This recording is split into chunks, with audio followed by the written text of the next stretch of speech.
Anatolia is the ancient geography of humanity. Malatya Valimiz Sayın Hulusi Şahin Beyefendi salona teşrif buyurmuşlardır. Sayın Valimize hoş geldiniz, şerefler verdiniz.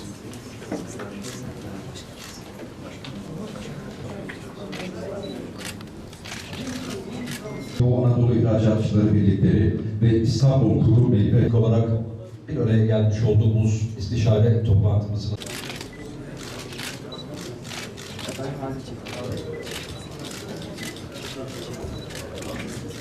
özellikle bir araya gelip her yıl sezon açılışından önce Malatya'da gerçekleşen tahmini kuru kayısı rekoltesiyle beraber bir yol haritası belirlenmesi ve yıl içerisinde özellikle fiyat istikrarı konusunda ve kuru kayısının geleceği ve ihracatı ile ilgili değerlendirme toplantılar gerçekleştiriyorduk.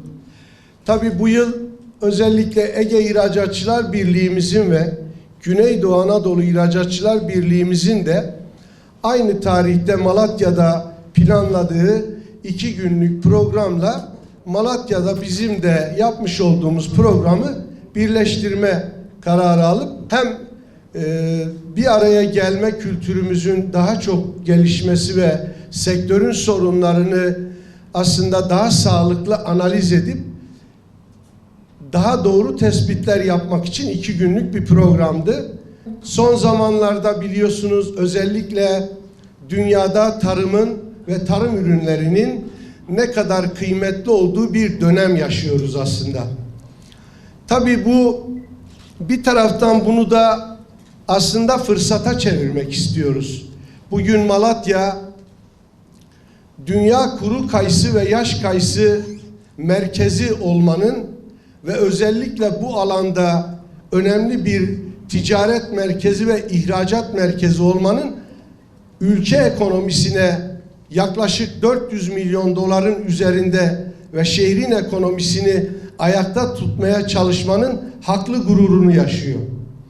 Tabii son zamanlarda özellikle Sayın Cumhurbaşkanımızın hedef koyduğu 500 milyar dolar ihracat rakamlarının içerisinde de Malatya çok önemli bir noktada.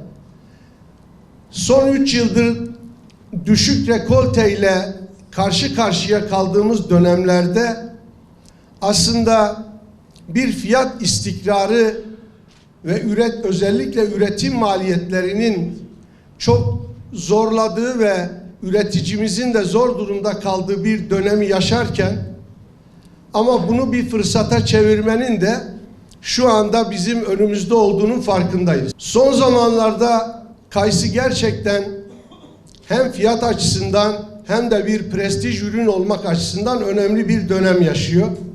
Bugün asıl toplantımızın en önemli gündem maddesi bugün yakalamış olduğumuz bu fiyat istikrarını bugünden sonra da devam ettirebileceğimiz aslında altyapıyı ve kuralları belirlemek.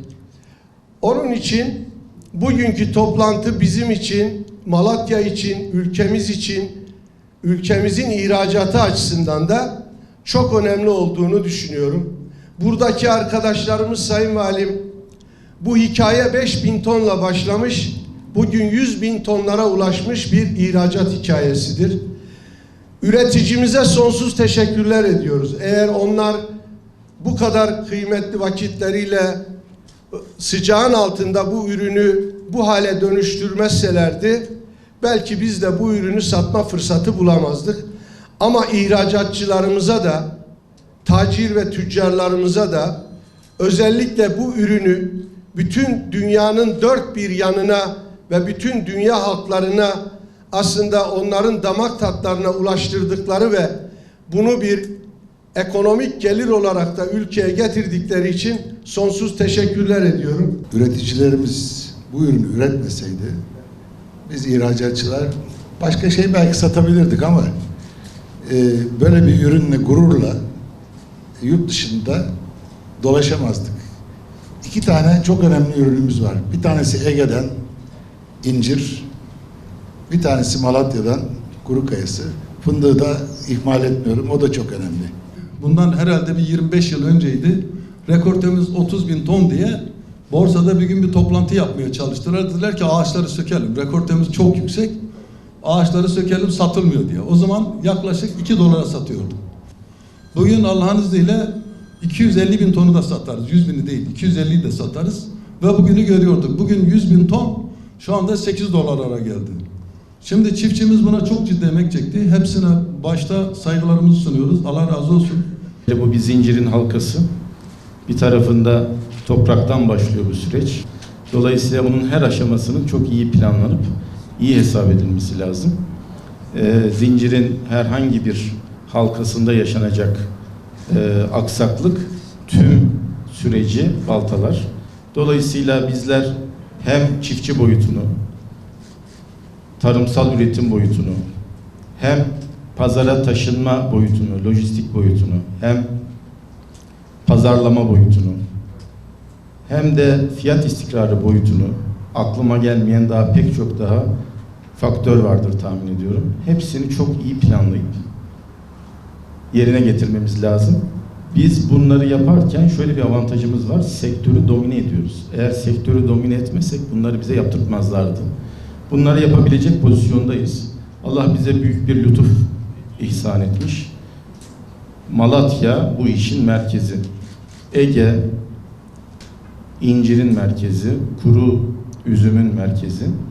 Karadeniz fındığın merkezi. Merkez derken dünyanın merkezi anlamında söylüyorum. Dünyayı biz bu ürünlerle domine ediyoruz ve çok ciddi ihracat rakamlarına ulaşıyoruz. Dünya nüfusu artıyor. Artı bazı sektörler, bazı piyasalar daha piyasa bile olmamışlar ama olacaklar. Örneğin Çin gibi.